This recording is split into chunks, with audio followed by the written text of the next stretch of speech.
In 1963, a tractor farmer sent a letter to Enzo Ferrari. Ferrari never wrote back. That silence cost Ferrari everything, because that farmer was Ferruccio Lamborghini, and he was about to build the most dangerous car company the world had ever seen. Ferruccio Lamborghini was born in 1916 in a small farming village in northern Italy. He did not dream of supercars. He dreamed of engines. After the Second World War, he built tractors, not glamorous, but brilliant. By the early 1960s, Ferruccio Lamborghini was rich, very rich. And like every rich Italian man of his era, he owned a Ferrari. But the clutch kept failing, over and over. So Ferruccio drove to Maranello to tell Enzo Ferrari personally. And Ferrari told him, "A tractor farmer has no business telling me how to build cars."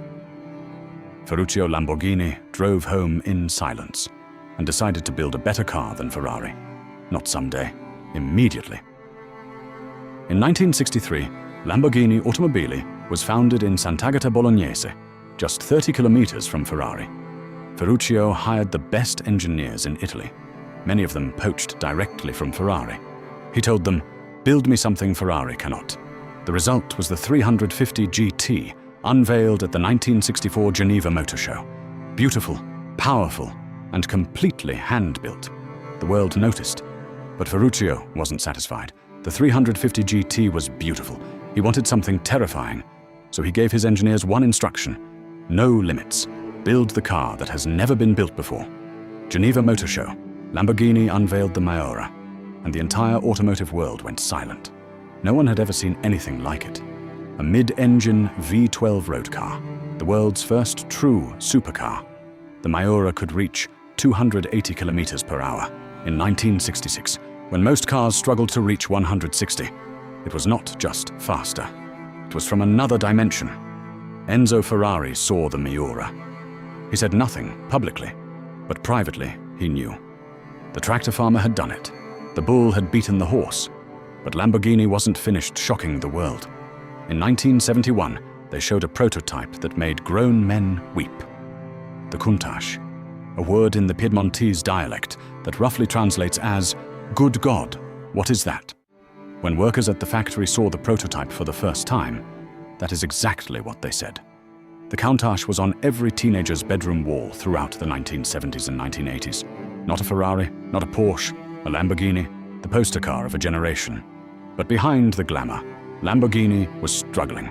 Ferruccio sold the company in 1972. It changed hands multiple times. The bull was wounded. Then, in 1987, Chrysler acquired Lamborghini. New money, new ambition.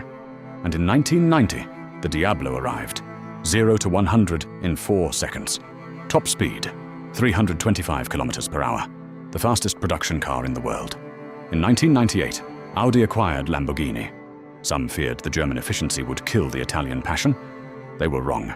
The Murcielago arrived in 2001. German precision, Italian soul. The combination was extraordinary. Named after a famous fighting bull that survived 24 sword strikes in the ring and was rewarded with his life. Then, in 2003, a small car arrived that would become the most successful Lamborghini ever built. The Gallardo. Over 14,000 units sold, more than any Lamborghini before it.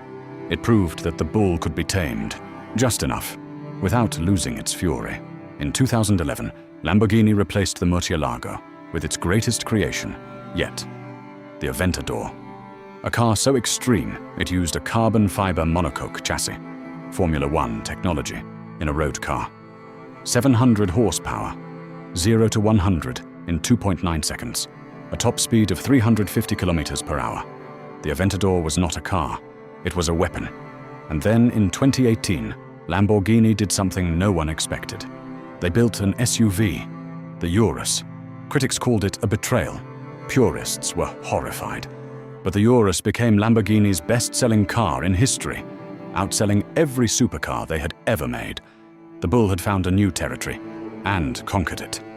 Then came the Huracan STO, the Aventador SVJ, the Sian, Lamborghini's first hybrid. Each car more extreme than the last. The bull never learned to be quiet. In 2023, Lamborghini replaced the Aventador with the Revuelto, their first hybrid V12 supercar. 1,015 horsepower, the most powerful Lamborghini ever built. Over 1,000 horsepower. 60 years after a tractor farmer was told he had no business building cars. The irony is magnificent. Today, Lamborghini is electrifying every model in its lineup. Hybrid power. The future is inevitable. But the soul of Lamborghini has never changed. It is still the company built out of spite. Built to prove something. Built because one man refused to be told no. Every Lamborghini ever built carries that original fury, that original defiance, that original answer to a door that was slammed in Ferruccio's face. 60 years, from a tractor workshop to the most extreme cars on the planet. Ferrari slammed the door. Ferruccio built a legend. This is not just a car company. This is proof that the greatest things in life are built out of anger, passion, and the refusal to accept no as an answer. This is Lamborghini, and the bull never stops charging.